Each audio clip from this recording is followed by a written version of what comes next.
कार्यक्रम के पुण्यार्चक हैं श्री राजेंद्र प्रसाद जैन, श्रीमती ममता जैन, श्री प्रशांत जैन, श्रीमती दिव्या जैन, पारस जैन, श्री भरत जैन, श्रीमती सौम्या जैन एवं समस्त परिवार, मुंबई।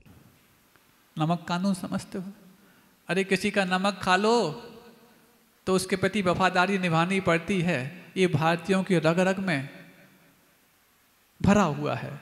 अब इनको नमक से ही वंचित कर दिया जाए। सोचो कैसी यातना, क्रूरता भी हद होती है। किस हद तक की क्रूरता सोचो। छोटा सा बात, अपनी स्वाधीनता के लिए पुरुषार्थ करने वालों के प्रति पराधीनता का इतना बड़ा दंश कि क्रूरता भी दम तोड़ने लग जाए। ऐसा इतना होता तो फिर भी ठीक था, लेकिन एक के बाद एक ऐसी चीजें लाके थोपती गई जिससे अब भारतीय लोग समझने लग गए हम भारत में रह करके भी गुलाम हैं। अपने घर में रह के गुलामी का अनुभव कराना ये तो कोई अंग्रेजों से सीखे। उनने करा दिया कोई बात नहीं, लेकिन आप तो अपने घर में अपनी सत्ता होकर के भी गुलाम बने हो। सत्ता दूसरों की हो, घर तुम्हारा हो, फिर भी गुलामी समझ में आती है, लेकिन सत्ता तुम्हारी है, घर तुम्हारा है, गुलाम बने हो, ये बात समझ में नहीं आती। और फिर एक गुलामी ऐसी जिसकी चर्चा हमने 2 दिन पहले तो की थी, लेकिन बीच में 2 दिन कुछ दूसरे कार्य थे, नहीं आ पाई थी, जिसका नाम AI है, आर्टिफिशियल इंटेलिजेंसी। अब जो जिन बच्चों को तुम पढ़ाई लिखाई करने के लिए बाहर भेजते हो, और चाहे वो JEE की हो, चाहे वो नीट की हो, नीट को फिर भी समझ में आता है। नीट कराने के बाद बच्चों के दिमाग में एक ही चीज भरते हो, बेटा MBBS करना, MD करना, DM करना, MCH करना, 10 साल तो कम से कम इसमें लगेंगे। और 10 साल पुराना डॉक्टर, पुराना नहीं बूढ़ा डॉक्टर होता है। इसके बाद फिर इसके लिए विवाह की तैयारी करेंगे। उस समय तक विवाह कौन, वो तो सब ठीक ठाक कर चुके होंगे, बस आपको सिर्फ आशीर्वाद देने के लिए रख रखा है, क्योंकि अब वृद्धाश्रम की आवश्यकता है ही नहीं।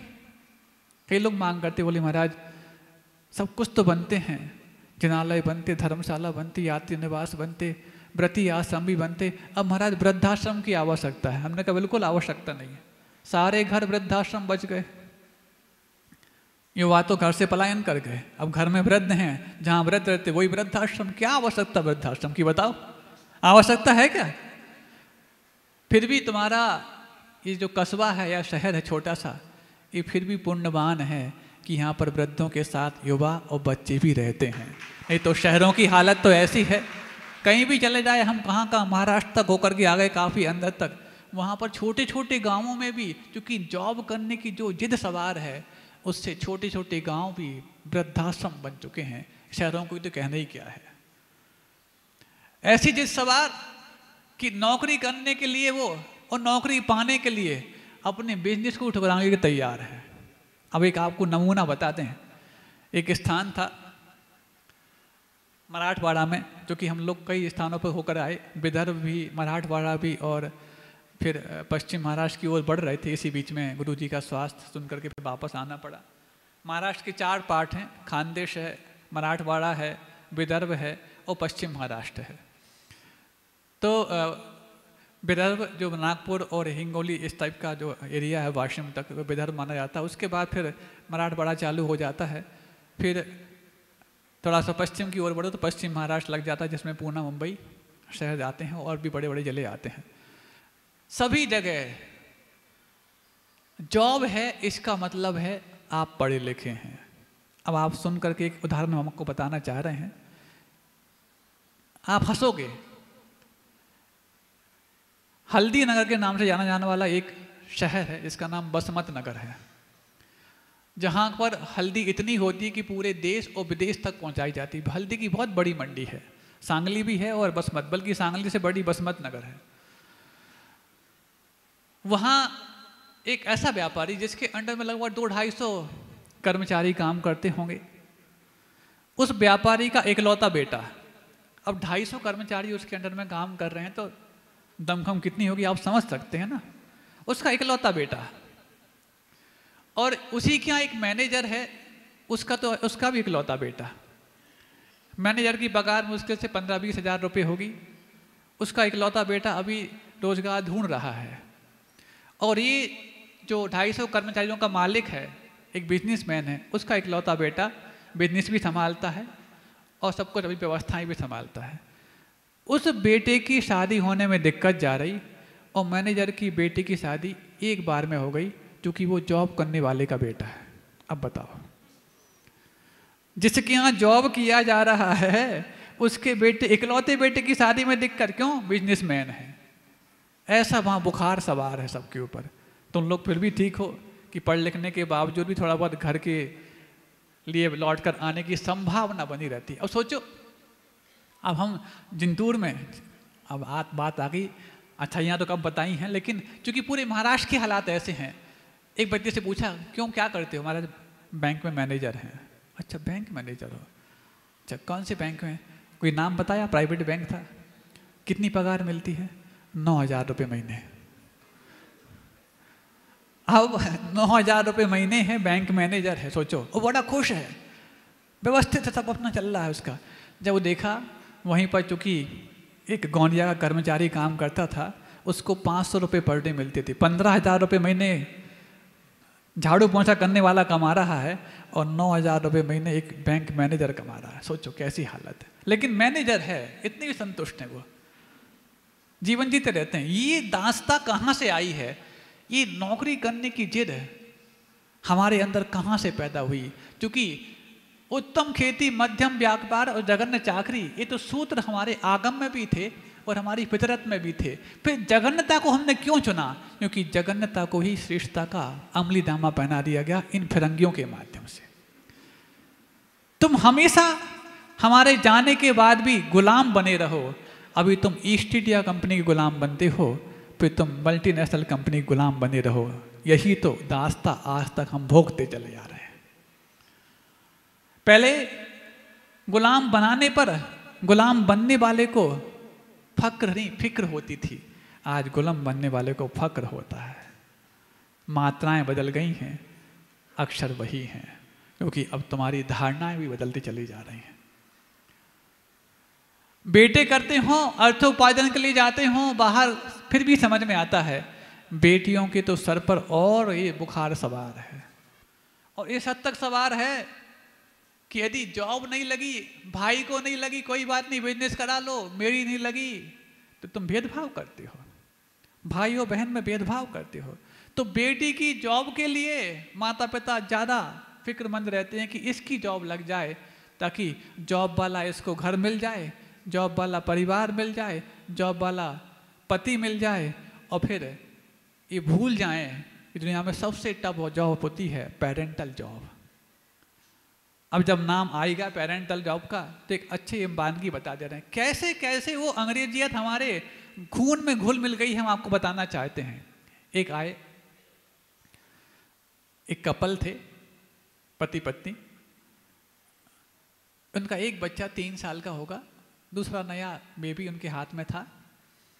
बिहार चल रहा था, आशीर्वाद लेने आए, बोले महाराज जी आशीर्वाद दो, सेकंड बेबी है, इसको हम अच्छे संस्कार दे सकें। हमने कहा हाँ, आदर्श माता पिता बनना। अभी तक तो आदर्श गृहस्थ बनने का आशीर्वाद मिलता था, अब आदर्श माता पिता बनने की बात है। सुन रहे हो आप लोग? कई माता पिता यहाँ बैठे हैं, क्योंकि बच्चों को तो सौभाग्य नहीं है कि वो साधु की बात सुन सकें। सुन रहे हो ना आप लोग? हाँ, आपके बच्चों को कहाँ सौभाग्य है? या तो वो नगर से बाहर हैं, अथवा नगर में हैं तो अभी तो वो शैया पर हैं। हालांकि सब शैया से उठेंगे। जब माता पिता शैया से उठने लग गए हैं तो बच्चे भी उठेंगे। मुहिम आएगी, अभी धीरे धीरे हम ठंडी करके खाने वाले हैं, बहुत ठंडी करके खाने वाले हैं। जल्दी कुछ नहीं हमारे लिए, आएंगे। एक दिन ऐसा भी होगा जब आप लोगों को बैठने की जगह नहीं मिलेगी और यहाँ पर पूरे एवा भर जाएंगे। तो सुनो, आए, बोले महाराज जी आशीर्वाद दें। हमने कहा आदर्श माता पिता बनना। महाराज प्रयास तो कर रहे हैं। क्या प्रयास कर रहे हो? महाराज अब आपने पूछ ही लिया तो इसलिए बता रहे हैं, हम लोग पेरेंटिंग कोर्स भी कर रहे हैं। समझ रहे हो? पेरेंटिंग कोर्स इस कोर्स का नाम उस समय हमने पहली बार सुना था, बात हो गई 4-5 साल पुरानी बात है। हमने कहा तमाम तरह के हमने कोर्स सुने, कुकिंग कोर्स, मेहंदी कोर्स, ये कोर्स, समर कोर्स, अब पेरेंटिंग कोर्स भी। उन्हें क्या करते हैं, वो कब कब करते हैं महाराज? चूँकि दोनों जॉब करते हैं, हम दोनों पुणे में रहते हैं और ऐसे में वीकेंड्स में ही बात कर पाते हैं, बाकी तो 5 दिन तो जॉब में निकल जाते हैं। अच्छा, तो कब क्लासेस लगती हैं आपकी? महाराज सप्ताह में 2 दिन लगती हैं और हर दिन 2 घंटे के लिए लगती हैं। कब से आप कर रहे हैं? महाराज 2 महीने से कर रहे हैं। क्या सीखा आपने? महाराज बहुत परवरिश करने के तरीके सीखे, कैसे बच्चों की परवरिश की जाती है। अच्छा, और क्या सीखा? महाराज बहुत अच्छा सिखाते हैं, मोटिवेशनल तरीके से सिखाते हैं, बहुत अच्छा। हमने उससे पूछा, हमने कहा ये बताओ कोई डॉक्टर बनने के बाद MBBS करता है क्या? नहीं महाराज जी। वकील बनने के बाद LLB करता है क्या? नहीं महाराज जी।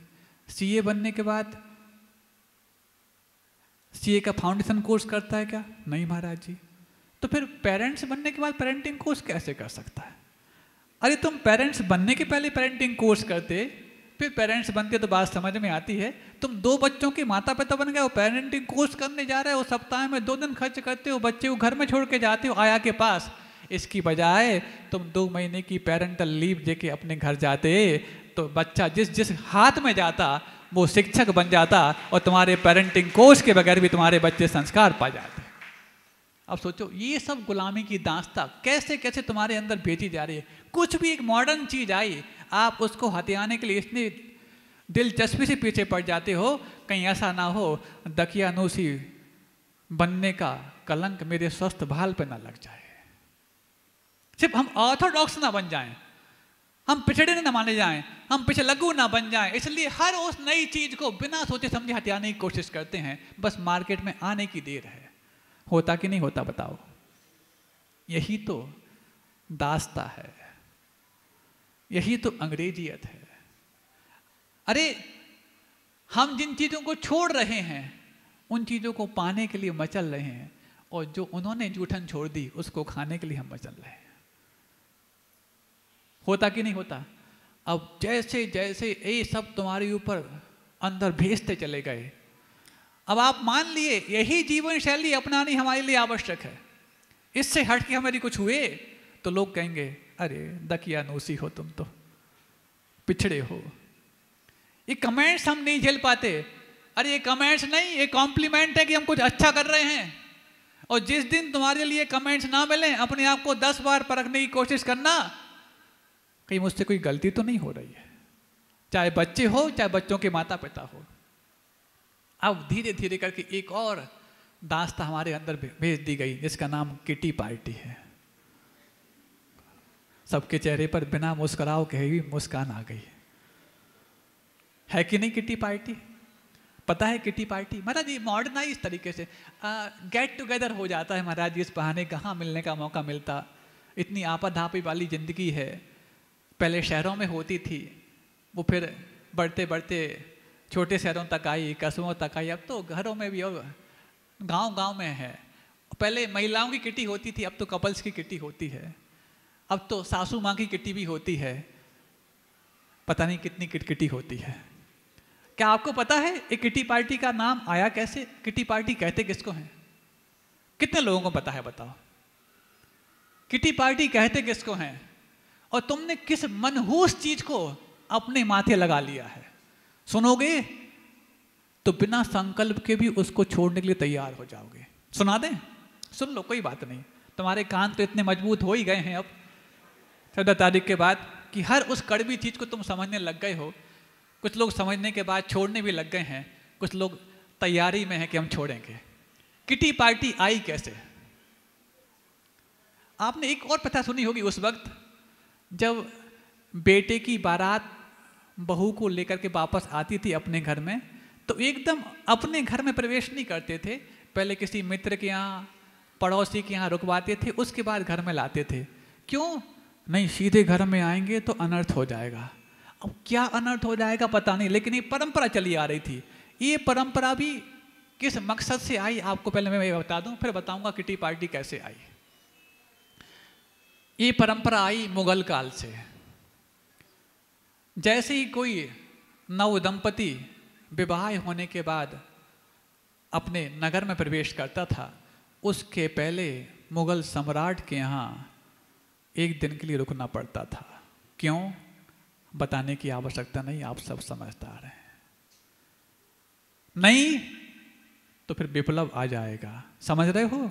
ये मुगल काल की दास्ता थी कि नववधू के लिए एक दिन पहले वहां रुकना पड़ता था, मजबूरन उसके साथ वर के लिए रुकना पड़ता था। अब आज कौन सा मुगल साम्राज्य है जो तुम्हारे घर में सीधा हुए बहू बेटे नहीं आ पाते?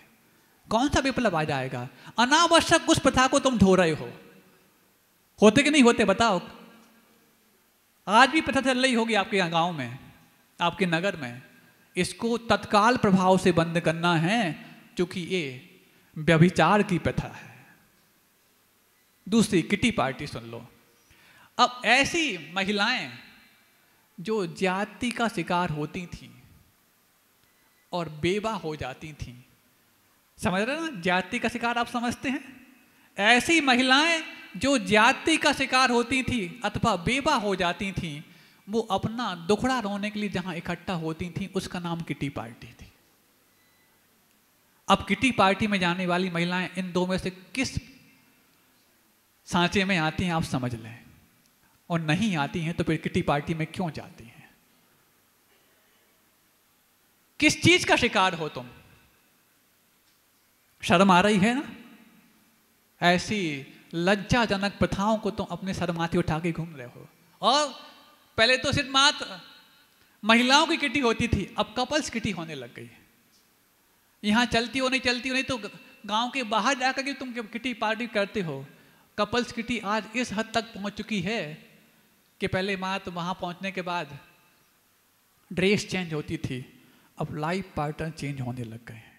इस कार्यक्रम के पुण्यार्चक थे श्री राजेंद्र प्रसाद जैन, श्रीमती ममता जैन, श्री प्रशांत जैन, श्रीमती दिव्या जैन, पारस जैन, श्री भरत जैन, श्रीमती सौम्या जैन एवं समस्त परिवार, मुंबई।